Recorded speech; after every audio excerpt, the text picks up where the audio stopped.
Dieppe, 1942. The name and date brings back one of World War II's most sinister memories. It was an Allied raid composed essentially of Canadian troops. On the evening of August the 19th, after 9 hours of fighting, 1,197 Allied soldiers, including 913 Canadians, were killed. 48 French civilians also died. At the height of the fighting, the attackers lost 4 men per second. The Dieppe Raid was a massacre.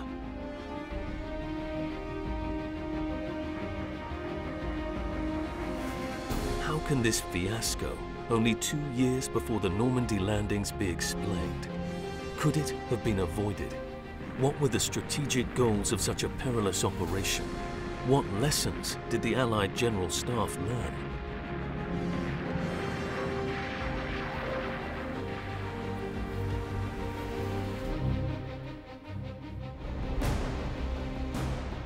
As a journalist and historian, I wanted to know what really happened in Dieppe on August the 19th, 1942. I've collected testimonies. Tout devant là, c'est plein de bateaux, des explosions, en même temps des combats d'avions. I've gathered clues. C'est un des 2 seuls casques connus du Royal Regiment of Canada.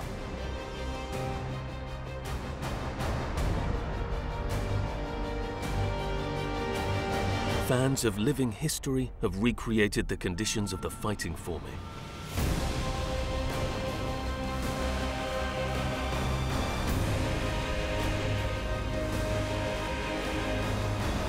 I went deeper to learn the story.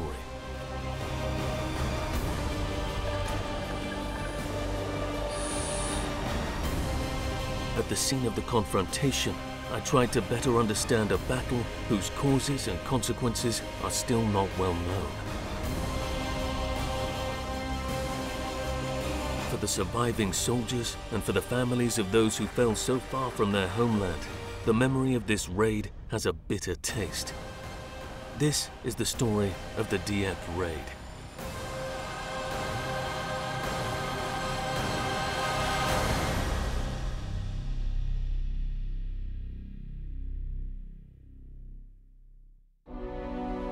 The liberation of Europe was partly played out on the beaches of Normandy.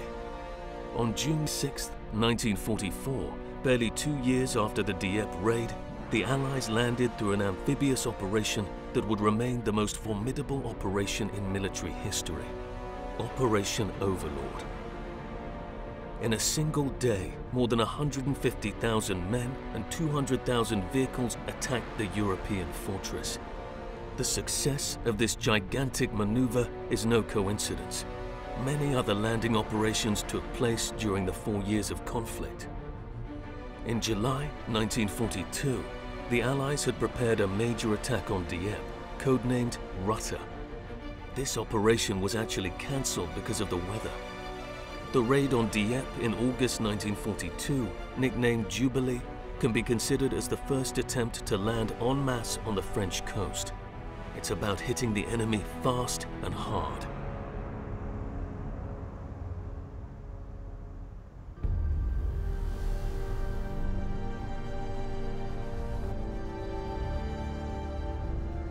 August the 19th, 1942, 3 a.m. Divided into 13 groups, 250 ships carrying 13,000 men crossed the English Channel. Destination, Dieppe. 6,000 soldiers, including 5,000 Canadians, are to land there in an attempt to destroy the port's infrastructure. A full-scale raid. There are several types of ships, 9 troop transports, 8 destroyers, and several types of landing craft. LCMs for vehicles, LCTs for armored vehicles, or LCAs for landing troops. Many small boats without armor plating complete this convoy. Air coverage is ensured by 74 squadrons of bombers and fighters, including about 60 Spitfire Mark 9s, which are there for their first major operation. The mission of the Royal Air Force squadrons is to bombard the seaside infrastructures and the machine guns pointed towards the beaches. Some aircraft must also cover the landing of troops by dropping smoke bombs. The role of aviation thus remains essentially tactical. Massive aerial bombardment has not yet been retained by QGOC, the Combined Operations Headquarters headed by Lord Mountbatten. It was this very special organization that had, in July 1942, already planned Operation Rutter. The raid on Dieppe in August was their second chance. A Canadian-born historian, Eric Coutu, devoted his doctoral thesis to the missions undertaken between 1940 and 1942 by this Combined Operations Headquarters. Le quartier général des opérations combinées, qui est un petit peu la marotte du Premier ministre britannique, Winston Churchill, c'est quoi exactement? Le quartier général des opérations combinées, qui a été créé dès 1940, avait pour objectif au départ d'harceler l'occupant, puis surtout de prospecter un peu les défenses côtières, savoir où en était l'évolution des défenses allemandes. De les tester. De les tester, vérifier à quel niveau ils étaient.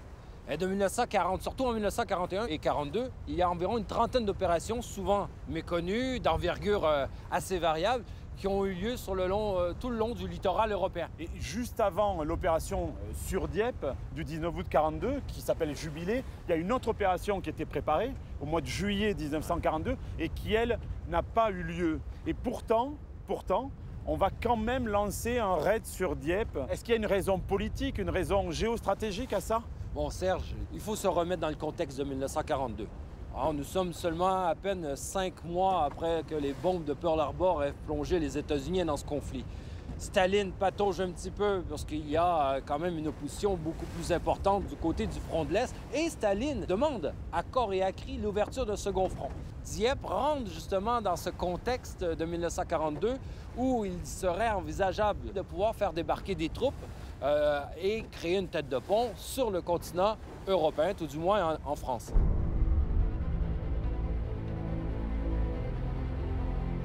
In 1942, the situation of the Allies is not favorable. The German Reich is at its height. After the invasion of the Soviet Union in the summer of 1941, the Wehrmacht resumed its offensive in the heart of the Caucasus. In Africa, the Afrika Korps troops of Rommel seized Tobruk and rushed towards Egypt and the Suez Canal.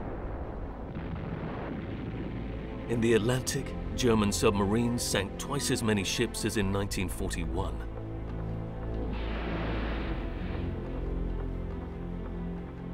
Mais juste avant que cette opération Jubilee et même que Rutter ne soit lancée, il y a eu des manœuvres qui ont eu lieu. Et durant ces manœuvres, Yukon 1, Yukon 2, on se rend compte quand même que les troupes ne sont pas si bien préparées que ça. Et malgré ça, on essaye quand même de débarquer à Dieppe alors qu'il y a des carences dans la préparation. Oui, je te vois venir, Serge. Mais c'était comme ça, hein, pour toutes les opérations combinées, il y avait souvent des essais qui étaient réalisés, des essais qui étaient plus ou moins satisfaisants. Or, pour Dieppe, c'est la première fois qu'on fait quelque chose d'aussi important. On n'a jamais fait une opération à plus de 1500 hommes encore, en utilisant, en combinant à la fois l'armée de terre, l'aviation et la marine. Donc, les soldats canadiens, initialement, c'était des commandos, mais il n'y en avait pas assez. On a pris des soldats canadiens, ils étaient cantonnés depuis un certain temps. Ils sont entraînés comme les commandos, mais de façon beaucoup plus rapide. Hein? Guerre urbaine, combat corps à corps. On prévoit un peu escalader les falaises, débarquement, rembarquement, véhicules blindés. Donc, ils sont entraînés, mais effectivement, les simulations n'ont pas été concluantes. Mais c'était pas la première fois qu'on faisait ça. C'est pas la première fois que les simulations sont pas concluantes. Maintenant, effectivement, c'est une première. Et comme toute première, il y a des dysfonctionnements qui ont eu lieu lors de l'opération. The troops must dock in 5 different areas. At 4:50 a.m., 15 minutes after daybreak, the British commandos have the task of destroying the coastal batteries of Berneval, Commando No. 3, and Varangeville, Commando No. 4. At the same time, 2 Canadian regiments have to enter the cliff breaches on either side of Dieppe, at Puy and Pourville. The objective? Neutralize the German artillery batteries defending the beach. At 5 a.m., 2 other Canadian regiments will land on Dieppe Beach, supported by an armoured regiment. When they arrive by sea, this is what the attackers can see. Cliffs over 30 meters high, impossible to climb under enemy fire, dotted only by deep indentations, valleys which are blocked by barbed wire walls. The Germans didn't bother to barricade the alabaster coast with concrete. Nature offers them the steep walls of a fortress. In Dieppe, the old casino has been transformed into a bunker. The waterfront is covered with barbed wire, and anti-tank ditches have been dug. The TOT organization, in charge of the construction of the Atlantic Wall, is far from having finished the works in this sector of the Seine-Maritime. But all access to the city is blocked, barricaded with concrete. The mission assigned to the infantrymen and the 50 tanks to land in Dieppe seems simple: to cross the seawall and a wide esplanade to enter the city by narrow alleys. Some of them will have to go to the port to destroy ships, port facilities, and a pharmaceutical plant. The remaining will have to head south, 5 kilometers in the direction of Bataille, to destroy the German headquarters located there.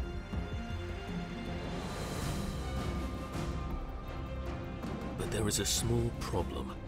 The German headquarters is not at the expected location, and the enemy forces have been underestimated.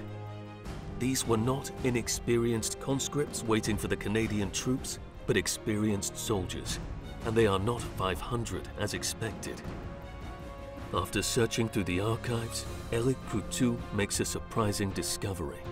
The combined operations headquarters made an error in their estimation. Eric, nous sommes à quelques encablures de la plage de Dieppe qui se profile là à l'horizon. Le 19 août 1942, les barges de débarquement sont arrivées comme nous sur cette plage. Les hommes qui étaient à l'intérieur, que savaient-ils des Allemands qui se trouvaient sur place et notamment combien d'Allemands y avait-il? Si l'opération Rotor au début juillet a eu lieu, eh bien c'était environ 1400 hommes qui se trouvaient dans le secteur de Dieppe et son périmètre. Or, le service de renseignement allemand et l'état-major savaient qu'il y a quelque chose qui se profilait. Eh bien, entre Rotor et l'opération Jubilee, eh bien, il y a eu 2 vagues successives qui sont venues renforcer les troupes sur place. Dans le contexte de la guerre, si Rotor avait eu lieu, 3 à 5 assaillants sur un défenseur, c'était réalisable. Or, c'était environ 4000 hommes qui attendaient les 6000 Canadiens au moment du raid de Dieppe. Ça veut dire que l'intelligence service britannique n'avait pas fait son travail correctement. L'intelligence service et les réseaux de résistance n'en étaient qu'au balbutiement de leur coordination. Donc, en croisant des documents, des archives britanniques et aussi des archives françaises, on peut trouver l'erreur initiale. C'est-à-dire que les renforts qui sont venus soutenir les troupes allemandes qui étaient sur place, eh bien, on a cru à la base que c'était une relève de division. Et donc, l'erreur vient de là. Eux ont cru qu'il y avait une relève de division alors que c'était plus du double des effectifs qui étaient là. À certains égards, on pourrait penser que le raid de Dieppe n'a pas été bien préparé. On ne peut pas dire que le raid de Dieppe n'a pas été bien préparé. C'est une première d'une opération aussi importante avec des véhicules blindés, avec un nombre de soldats au moins 4 fois plus important que ce qu'on avait fait jusqu'alors. Il y avait un plan très rigide de 121 pages qui demandait une coordination quasi parfaite des 3 armées. Et ce manque de flexibilité a été aussi une erreur. Il suffisait qu'il y ait un grain de sable, un élément qui ne fonctionne pas, ça pouvait avoir des répercussions sur la totalité de l'opération et avoir un effet domino sur le résultat global. Et c'est ce qui s'est passé. Effectivement. There will be no shortage of grains of sand. The men who are about to disembark know nothing of what awaits them, the number of defenders, nor the locations and the size of the blockhouses. They'll have to improvise. Before departure, Major General John Roberts, who will command the ground troops, tells his men, "Don't worry, men, it'll be a piece of cake." The next few hours will show he's no baker.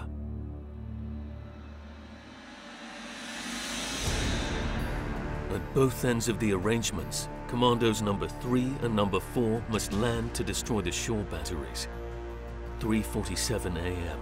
The barges of Commando number 3 sail towards the beaches of Berneval and Belleville-sur-Mer, codename Yellow 1 and Yellow 2.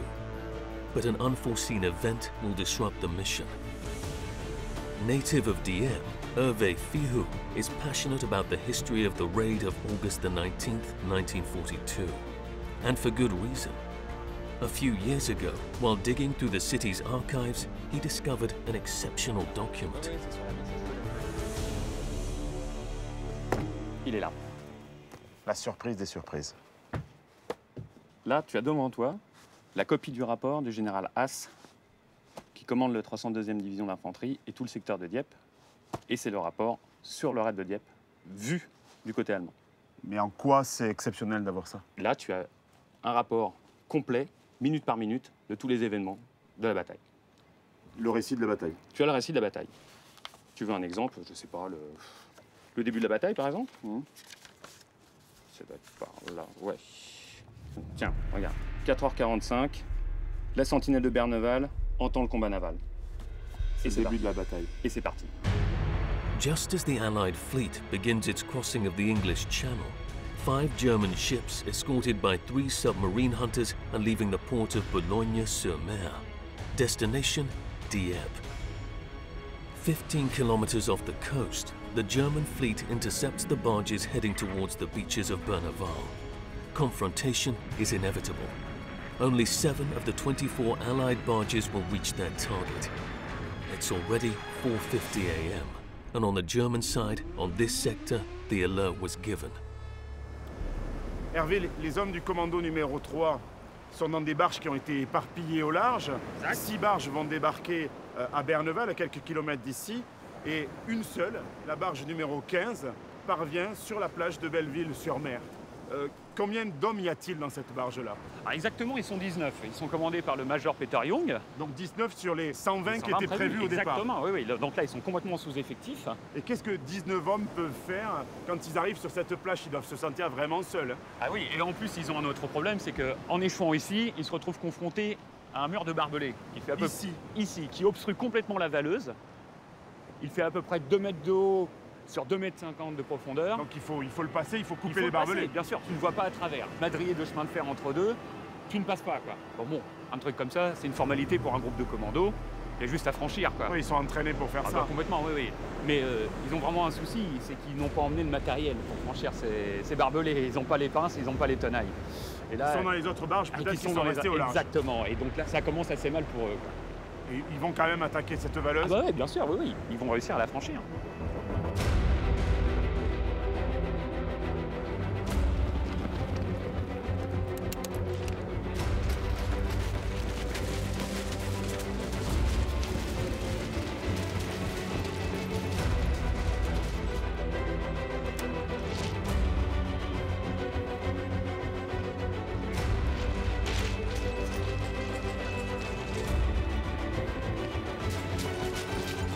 Les 19 hommes du Major Young se retrouvent dans cette valeuse. Exact. Ils doivent atteindre la batterie qui se trouve au-dessus. Par où ils vont passer? Ils vont grimper ici.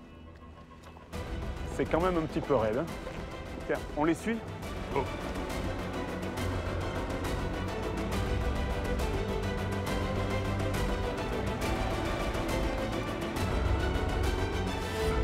On the Yellow 1 beach at Belleville-sur-Mer, between 5:40 a.m. and 6 a.m., 6 landing craft reach the shore.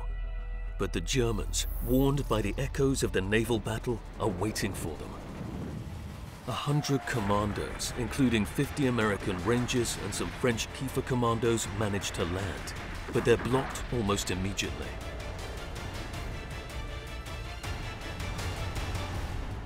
During the fighting, the second lieutenant, Edward Lustelot V, dies. He is the first American soldier killed in Europe during the Second World War. The second master, Serge Tignères of the Free French Forces and of the elite French Kiefer Commando Force, also dies. Il est 5h30 du matin à peu près. Oui. Les 19 hommes du Major Young, du commando numéro 3, qui ont débarqué à Belleville-sur-Mer, ont quitté la valeuse et ils arrivent ici, dans cette plaine. Il fait encore nuit, il y a moins de vent qu'aujourd'hui quand même. Ah oui, c'est vrai. Et quel est leur objectif? Alors l'objectif est simple, il faut qu'ils attaquent et qu'ils détruisent la batterie Goebbels, constituée de 6 canons de 155. Elle est là au niveau du bunker? Non, pas du tout. Le bunker que tu vois là, il a été construit en 1943. Non, la batterie est enterrée un peu plus derrière, à environ 300-400 mètres. Tu vois, à peu près au niveau des sapins que tu vois là-bas derrière.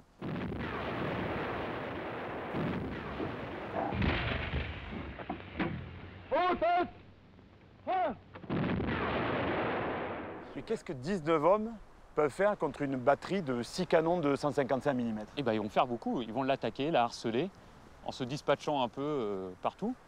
Et ils vont donner l'illusion aux Allemands qu'ils sont beaucoup plus nombreux qu'ils le sont. Et ça va durer longtemps? Bon, environ 1h30, 2 heures. Sacrément courageux. Ah oui, eh oui. At 7:30, Major Young commands the retreat. The re-embarking is carried out under German fire. At 8:30 a.m., the battery points its guns on the retreating barge. Too late. At 12:31, the commandos are back in England. They're going to be on the front page of the British press. 4:50. In Varangeville-sur-Mer, the commando number 4, split into 2 groups, lands on 2 beaches, Orange 1 and Orange 2.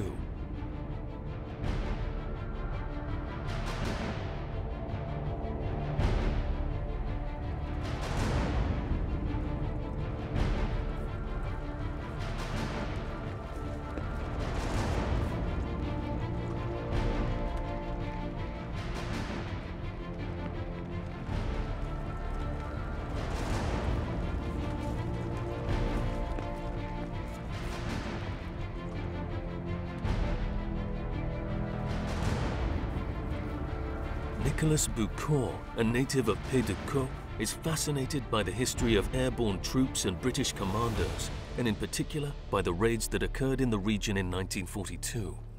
Nicolas, les hommes du commando numéro 4 débarquent ici à Vaste-Rival et à Sainte-Marguerite-sur-Mer entre 4h50 et 5h du matin, le 19 août 1942.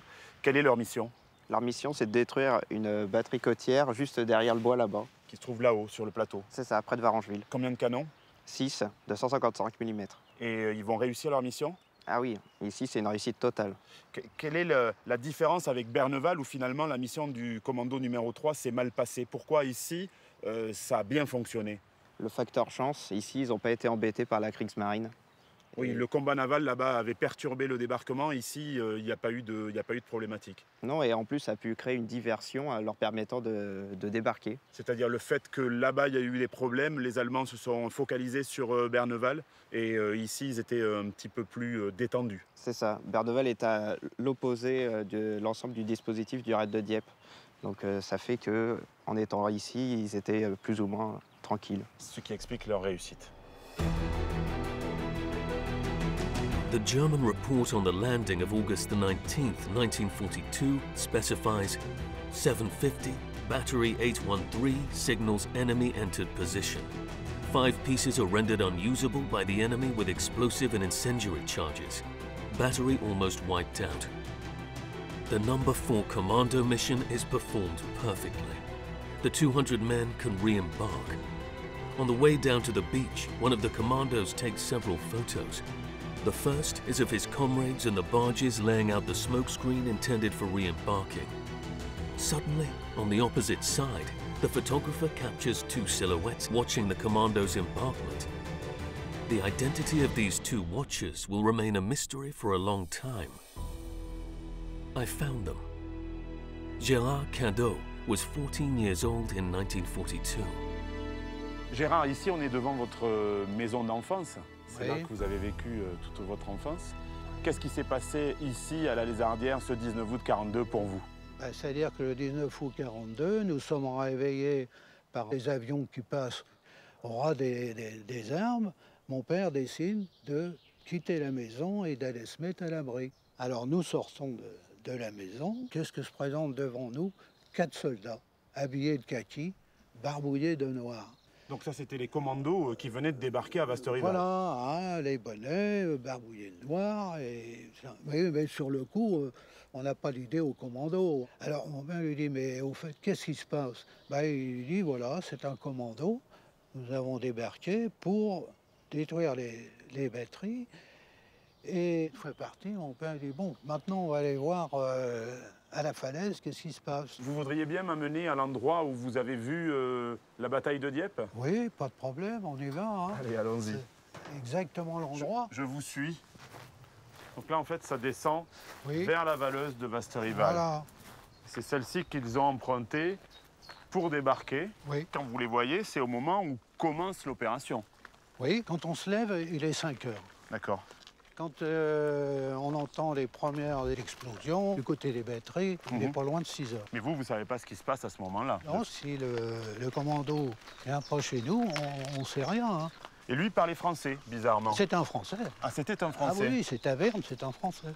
Il y avait 3 Français, hein. Taverne, Rabouan et Baloche. Vous les avez revus par la suite? Ah oui, tous les 3. Ah oui, Rabouan, il venait passer 8 jours à la maison après la guerre. Alors voilà, c'est là, si on peut rentrer ici.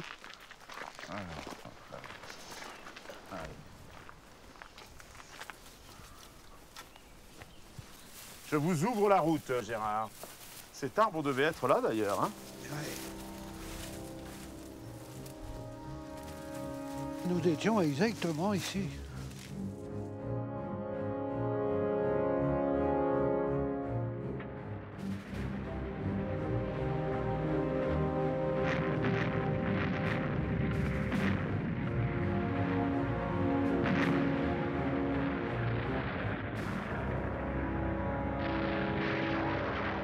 Vous avez été le témoin, véritablement, du raid de Dieppe.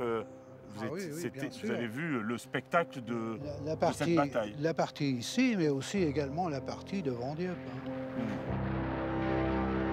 Tout le devant, là, c'est plein de bateaux, dont certains, on les voit, ils tournent en rond hein, pour gagner la bordure de la côte. Et des explosions, en même temps des combats d'avions. Hein. On en a vu 3 tomber là devant Dieppe.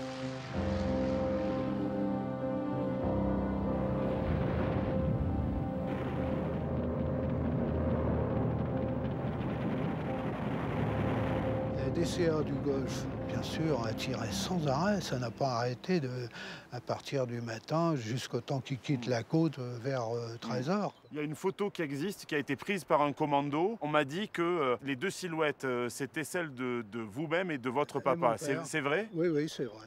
Qu'est-ce qui s'est passé?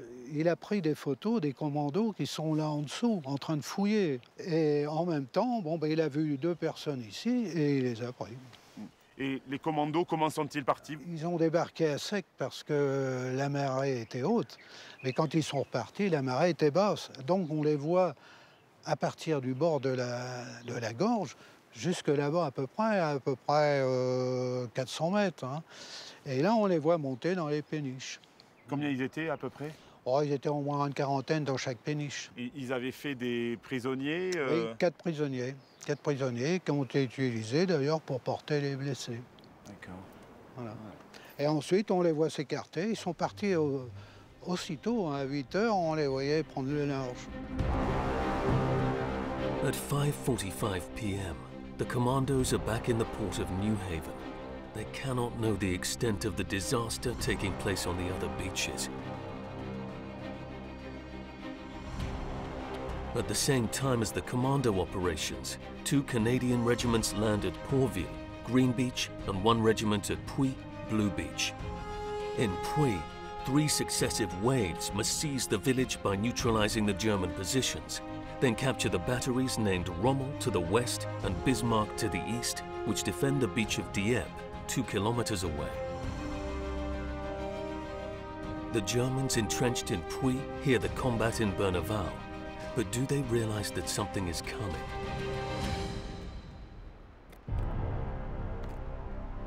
Hervé, le combat naval qui a eu lieu sur la plage de Berneval en ce 19 août 42 a perturbé considérablement le débarquement des commandos numéro 3. Tout à fait. Est-ce que ça va être la même chose ici sur la plage de Puy? Ah évidemment, évidemment. Les 3 vagues d'assaut en fait qui vont arriver ici ont complètement perdu leur effet de surprise. Pourquoi? Parce qu'en fait, ils perdent un quart d'heure quasiment en se trompant de trajectoire. Ils sont en retard. Ils sont en retard, complètement en retard. De plus, pour rattraper ce retard, les pilotes de péniche vont appuyer sur les gaz. Ça va faire un bruit considérable. Les Allemands, qui ont déjà été prévenus du combat au large, savent maintenant avec certitude qu'il va se passer quelque chose sur leur secteur. Ils les attendent derrière leurs mitrailleuses, prêtes à cracher la mort, et c'est ce qu'elles vont faire. Ça veut dire que la plage de Puy est particulièrement bien fortifiée? Oui. Principalement déjà parce qu'il y a des falaises assez hautes. Ouais. Tout ça, c'est truffé de mines mitrailleuses et de soldats allemands. Tu as un mur ici, celui-là, qui sert quasiment de rempart, extrêmement difficile à franchir. Et encore de plus, les Allemands ont fortifié les hauteurs en installant des Tobro qui sont des mines mitrailleuses et du bunker un peu plus traditionnel ici. C'est quasiment impossible de passer. From 1940, the Germans launched a campaign to concrete Europe's coasts. This is the Atlantic Wall that the Todt organization is building.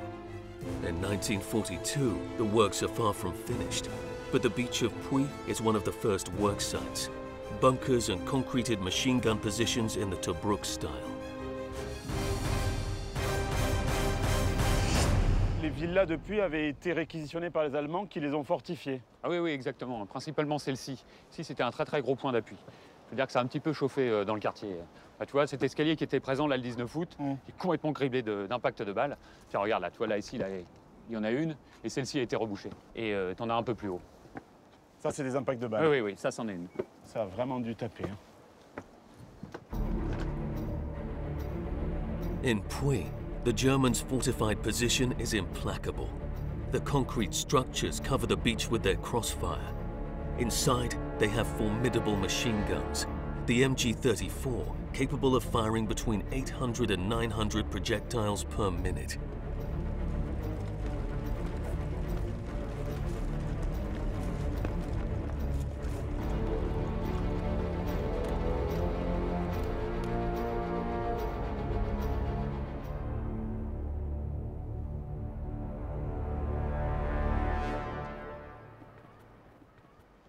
C'est donc ce qu'on appelle un bunker de style Tobruk. Oui, c'est ça, exactement. Donc là, tu as un nid de mitrailleuse type, standardisé, que les Allemands ont coulé un peu partout, sur toute la côte.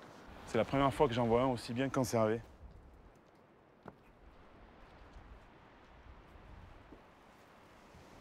Ouais, et effectivement, d'ici, une mitrailleuse prend toute la plage en enfilade. When it reaches the Puy beach, the first wave is already 17 minutes late. The Germans have been waiting for it for hours. There are no less than 3 waves of attackers, nearly 600 men, who will be thrown onto this beach to suffer the same fate. As soon as the barges arrive, the Germans start a firestorm. Most soldiers are hit even before they can jump into the cold water. Those who manage to get a foot on the beach are all injured or killed. And the most amazing thing is that those who can keep fighting. Battling on, a handful even manage to leave this hell to cross the village. C'est vraiment très émouvant de se retrouver ici, sur cette plage de Puy, d'abord parce que c'est un lieu chargé d'histoire, et puis cette plage a vraiment été le théâtre d'une véritable boucherie. Ah, effectivement. D'ailleurs, si tu le permets, j'ai un témoignage qui va complètement résumer ça. C'est le témoignage d'un simple soldat, le private Rescott. Nous arrivons sur la plage lorsque la rampe s'abaisse. Pas moins de 5 mitrailleuses ouvrent le feu sur nous. La grande maison blanche sur la gauche est remplie de mitrailleuses qui nous tirent aussi dessus. Si vous n'êtes pas tué par le tir croisé, c'est que vous avez de la chance. Le seul couvert est un long mur, toujours à la vue des tireurs. Tout est dit.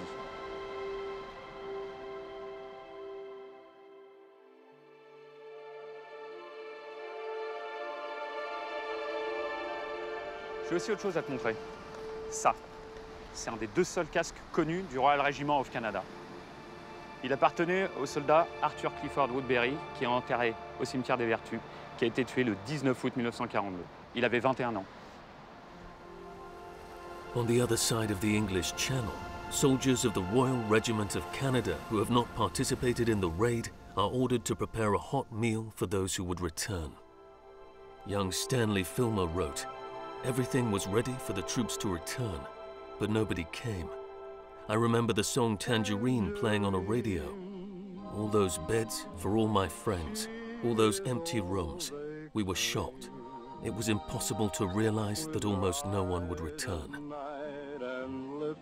As bright as flame, tangerine, when she dances by,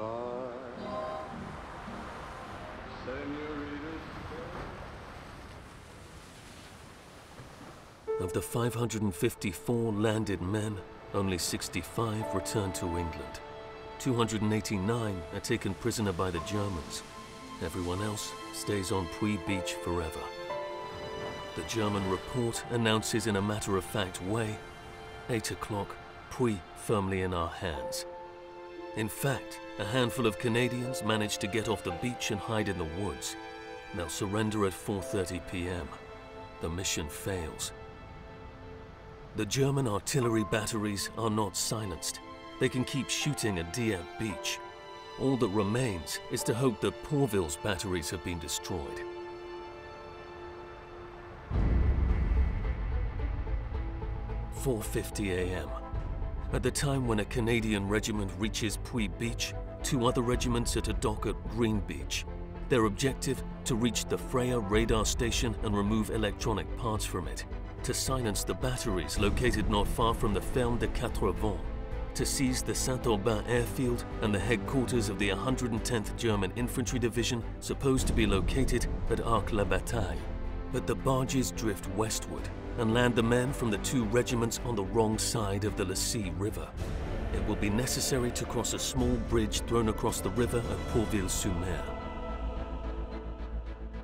This bridge will remain almost impassable until Lieutenant Colonel Merritt arrives and crosses it several times.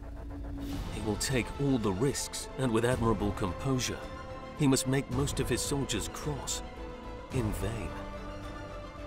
Meanwhile, the other Canadian regiment has lost its leader, Colonel Gostling. From the very first minutes of the landing, it tries to make progress.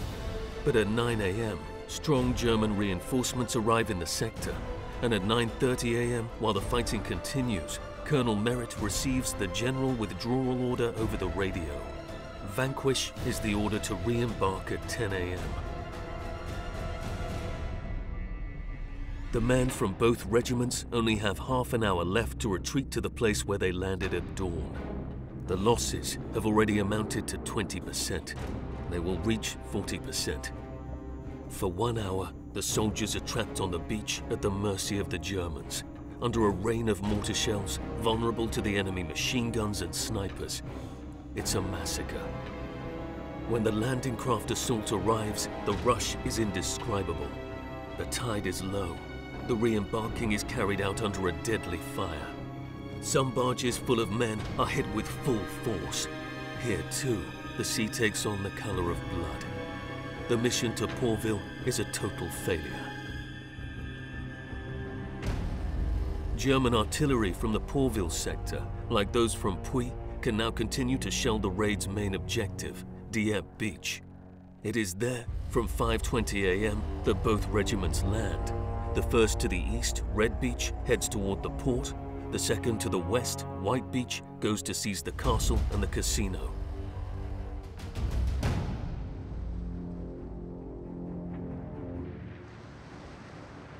– 5:20. The landing barges approach Dieppe Beach. The troops that land first count on the support of the 29 engines of an armored regiment equipped with Churchill tanks. The Churchill tanks will have to cross the beach and enter the esplanade before entering the city to support the troops. But before the raid on Dieppe, some technical tests showed that this armored vehicle had some obstacle clearance problems. Moreover, its 40mm gun is not powerful enough to blow up the obstacles that it may come across. Donc arrivé le 19 août 1942, 2 régiments canadiens débarquent sur cette plage de Dieppe. Il y a là à peu près 1500 soldats. Comment se déroule leur débarquement? Ça se passe pas très bien. Ils se font tout de suite accueillir par une grêle d'obus de mortier. Le Royal Hamilton, qui doit prendre le casino en même pas 20 minutes, mettra 1 heure pour rentrer dans le casino. Les Essex Scottish qui doivent rentrer pour prendre l'arrière-port ne peuvent pas du tout passer le premier mur qui est là derrière auprès de l'acheté. Ils se font complètement étriller dès qu'ils essaient de passer la pelouse. Ce régiment-là ne quitte pas la plage. Ce régiment-là ne quitte pas la plage. À peine une quinzaine d'hommes va réussir à rentrer dans la rue de la Rade et à envoyer un message radio. C'est la seule chose qu'ils vont réussir à faire. Mais ce sont 2 régiments d'infanterie. Oui. Est-ce qu'ils n'auraient pas dû être soutenus justement par les chars Churchill dont c'était la première mission de débarquement? Ah oui, dans le plan initial, une dizaine de chars auraient dû soutenir le premier assaut de la première vague. Ils arrivent avec plus de 10 minutes de retard, ça ne sert plus à rien. Et d'autres chars ne devaient pas parvenir aussi sur la plage? Oui. Et après, il y a tout le restant de l'escadron qui doit suivre, mais ils arrivent au compte-gouttes et ils arrivent en ordre désordonné. C'est un cafouillage complet. aucune coordination, les hommes sont complètement obligés de s'adapter. Là, ce que tu me décris, c'est véritablement le chaos. Ah oui, oui, complètement, et ça va aller en crescendo. Ici, les Allemands, leur défense va s'étoffer de plus en plus, et ça va tomber, ça va taper de plus en plus fort pour les Canadiens qui vont être sur les galets. Mais les officiers ne peuvent pas donner leurs ordres, il y a quand même des missions qui ont été définies. Tout va être complètement disloqué, la chaîne de commandement va être disloquée. C'est-à-dire qu'en fait, pour la plupart des officiers sur les deux régiments, la plupart vont être blessés, ou ne vont pas pouvoir communiquer leurs ordres, tellement leurs hommes vont être éparpillés à cause des retombées d'obus de mortier. Et donc, on a là des soldats canadiens qui sont bloqués sur cette plage, sur l'esplanade, et qui sont sous le feu ennemi. Ah oui, et ils perdent complètement l'initiative. C'est impossible pour eux d'accomplir les missions suivantes et rentrer dans la ville. Ça a dû être l'enfer quand même. Ah oui, oui, là ici, ça devait vraiment bien ressembler à l'enfer. Certain barges were hit hard by the Bangalore torpedoes. These tubes stuffed with explosives are intended to blow up the barbed wire networks. Few soldiers escape. Meanwhile, aboard the destroyer HMS Calpe, the staff receives broken messages that are often misinterpreted. Most radio transmissions are disrupted by the vibrations of the ship's fire. Almost nothing happens as planned. Since the first wave's engagement on Dieppe Beach, there has been very little information, and the information that has got through so far is catastrophic. Yet the head of land operations, General Roberts, makes an unforgivable mistake. Ce qui peut paraître incroyable, Hervé, c'est que malgré l'échec de la première vague sur la plage de Dieppe, le général Roberts décide à 8h30 d'envoyer une deuxième vague, composée de commandos marines et des fusiliers Mont-Royal. Pour quelle raison prend-il cette décision? Ce qui paraît incroyable, c'est que le général Roberts, il n'a aucune information. Il a de très mauvaises liaisons radio, il reçoit des brides de messages qu'il ne comprend pas. Et surtout, il n'a aucune visu à terre. Il ne voit pas ce qui se passe sur la plage? Non, il ne voit rien du tout. Et comment ça se fait, ça? Il ne peut pas voir parce que tout simplement, il y a un rideau de fumée artificielle qui protège les péniches. Et pour quelle raison s'obstine-t-il à faire débarquer des hommes? Alors en fait, il reçoit un message qui lui dit Essex Scottish est rentré dans la ville. Or, ce qu'il ne sait pas, c'est que c'est quelques éléments du Essex Scottish qui rentrent au niveau du bout du quai. Et pour lui, c'est bon, c'est le signal. Et quel est le sort des hommes qui débarquent au cours de cette deuxième vague? Ils subissent la même punition que leurs homologues de la première vague. Ils sont étrillés dès qu'ils arrivent. Et il n'y a pas une possibilité à ce moment-là de rembarquement? Alors en fait, il y a une opération de rembarquement qui est prévue à 9h. C'est l'opération Vanquish.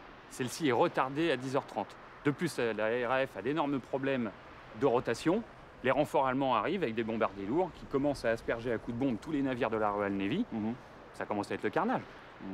À cette heure-là, donc, les Alliés et la RAF n'a plus du tout la maîtrise du ciel. Ça veut dire que les avions ne peuvent plus appuyer leur embarquement. Complètement.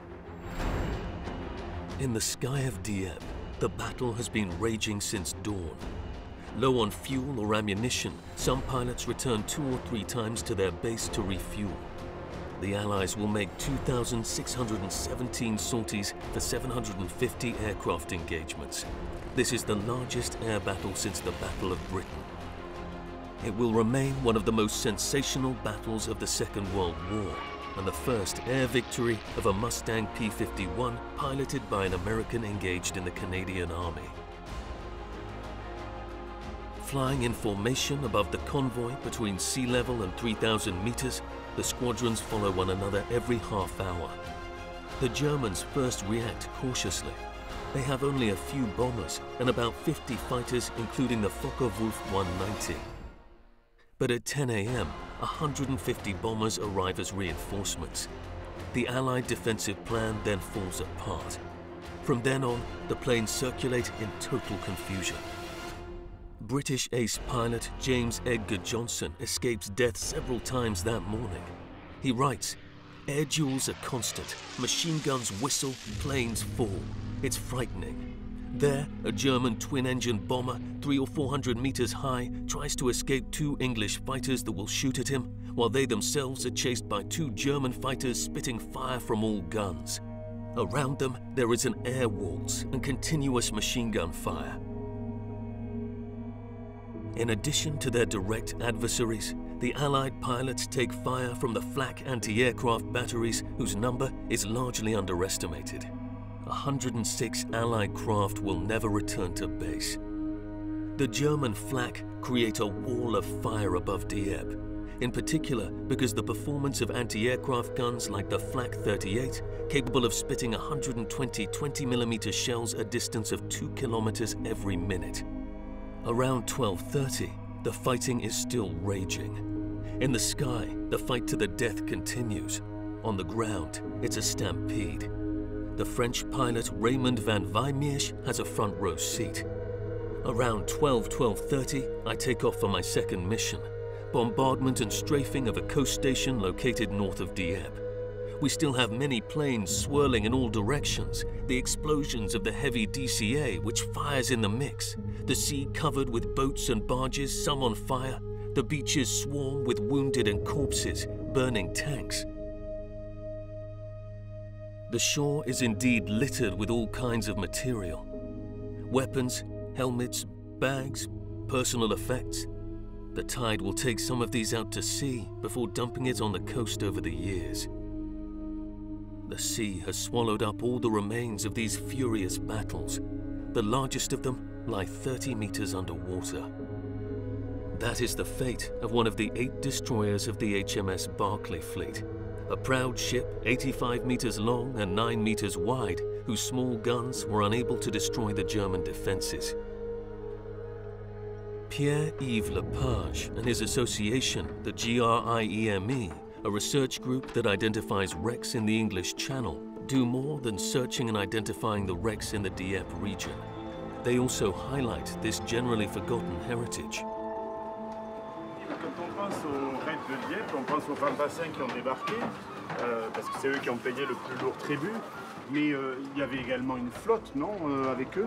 Et il a bien fallu les amener, ces fantassins. Il y avait 250 navires qui ont été affrétés pour ça. Donc c'est une flotte assez conséquente quand même. C'est une flotte très conséquente pour l'époque, qui était composée de navires d'escorte, de navires de ravitaillement et des navires de transport de troupes. Et il y avait de gros navires pour appuyer le raid? Non, il n'y avait que des destroyers. 8 destroyers. 7 destroyers étaient d'origine britannique et 1 destroyer était d'origine polonaise. C'est quand même ça, ce sont de petits navires. Pourquoi Mountbatten n'a pas choisi des croiseurs ou des cuirassés pour justement appuyer le raid? Il a refusé en fait. Et alors que les canons des cuirassés auraient été très efficaces contre les défenses allemandes sur le port de Dieppe notamment, alors que là, les destroyers n'avaient que des canons de 4 pouces. Et est-ce qu'il y a eu des pertes dans la flotte alliée? Il y a eu 34 navires qui ont été coulés ce jour-là, dont un de ces destroyers, le HMS Berkeley, qui avait été construit en janvier 1940. Donc il est neuf en fait. Il est tout neuf. Ouais. Et cette perte, c'est presque un petit peu le symbole de ce gâchis qu'a été le raid de Dieppe. Et on va le voir ô combien c'est un gâchis. Ouais. Ben, tu me fais visiter? On y va, c'est parti. Allez. Merci beaucoup. The stubbornness of Lord Mountbatten, head of the Combined Operations Headquarters, has dramatic consequences. The men who land on the beaches have no artillery support. A few kilometers from the coast of Dieppe, the 8 destroyers from the fleet remain helpless. Or worse, they become the targets of the German Air Force. It is under these circumstances that the Barclay tragedy occurs. L'écho qui est là, c'est l'épave. Est-ce qu'il peut sortir maintenant? Le dessin que l'on voit là, le décroché, c'est l'épave. C'est pour faire en sorte que...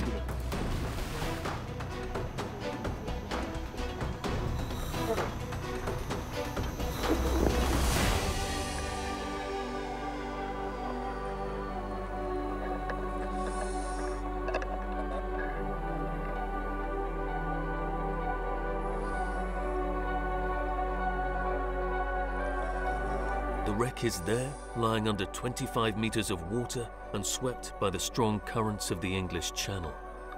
Partly covered by sand, it is the last great witness of a drama that occurred more than 70 years ago. It is a mass covered with concretions that my diving companion points out to me. A block over 3 meters high. These are the guns, planted forever in the sand. Both cylinder heads point their empty eyes towards the surface. At 1:18 p.m., the HMS Barclay loads troops that are retreating from the beach of Dieppe. A German bomber, hit by anti-aircraft guns, hastily discharges its bombs before crashing. One of these projectiles falls on the Barclay. The ship is now condemned, and despite the crew's efforts, it sinks partially into the waves.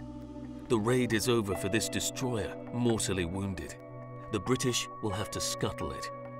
A torpedo fired by its sister ship, HMS Albrighton, destroys the Barclay so it will not fall into the hands of the Germans. The Barclay disintegrates slowly, becoming a tangle of sheet metal, cables, boxes of ammunition and shell casings that the sea slowly swallows. Now, this war machine is nothing more than an artificial reef, a paradise for fish and crustaceans. But the emotion remains intact. Touching the wreck of the Barclay is like touching a remnant of history.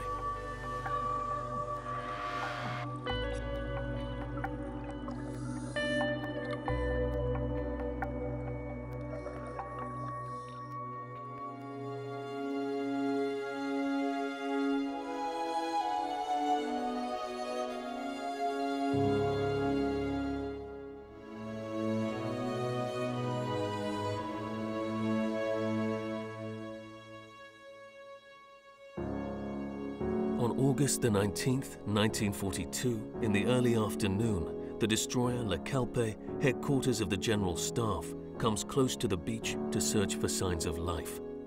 But it's all over. The fighting has stopped. Allied forces have withdrawn after 9 hours of fighting, leaving 1,197 dead and 2,000 prisoners. Those captured will endure 2 years of extremely harsh captivity.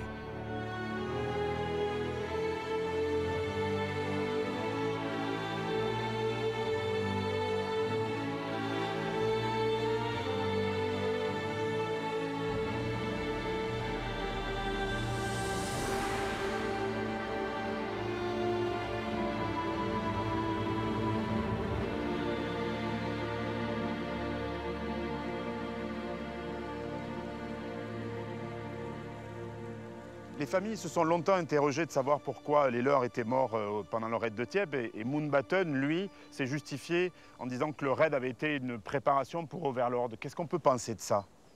Écoute, Serge, ça a entré dans la formule galvaudée de Mountbatten que pour une vie perdue à Dieppe, 10 ont été sauvés lors du débarquement libérateur d'Overlord. Il est indéniable que Dieppe a apporté certaines leçons pour les opérations futures. Quel genre de leçons? Des leçons telles que le soutien aérien, l'estimation des troupes sur place, l'utilisation des véhicules blindés, la prise d'un port. Ce n'est que ça, la prise du port de Dieppe. Pour ce qui est de 1944, on a prévu Mulberries, les deux ports artificiels. Or, on voit qu'il y a des éléments qui ont été retenus. Maintenant, de dire que Dieppe a été le débarquement qui a servi de leçon, la tentative, qui a servi de leçon pour le débarquement libérateur, non, parce qu'entre 1942 et le débarquement d'Overlord, de Neptune et puis d'Overlord, eh bien, il y a quand même eu d'autres opérations sur d'autres théâtres opérationnels. Afrique du Nord, Sicile, Guadalcanal.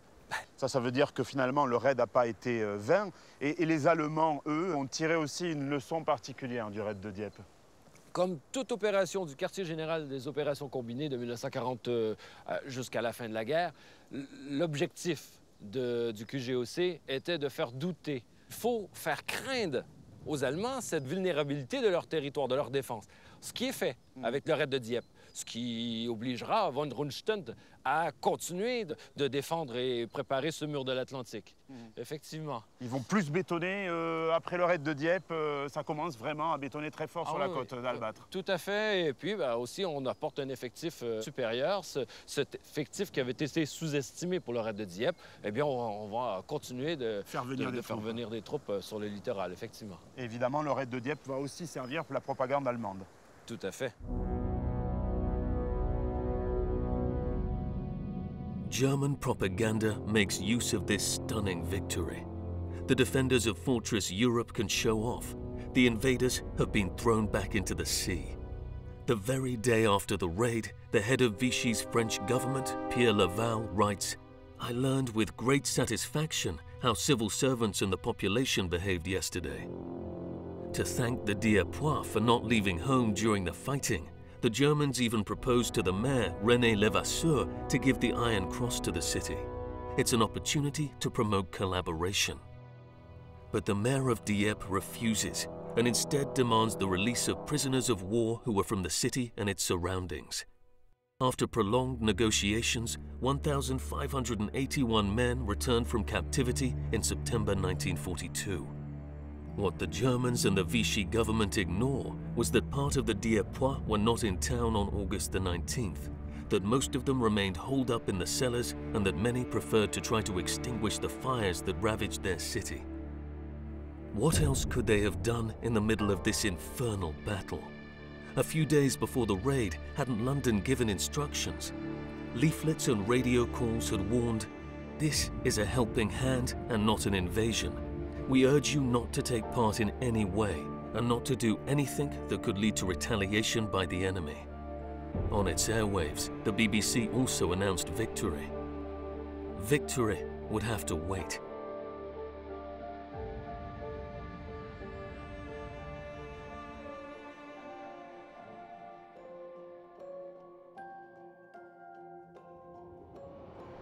After the raid on Dieppe that he himself had approved, Winston Churchill conducted an investigation.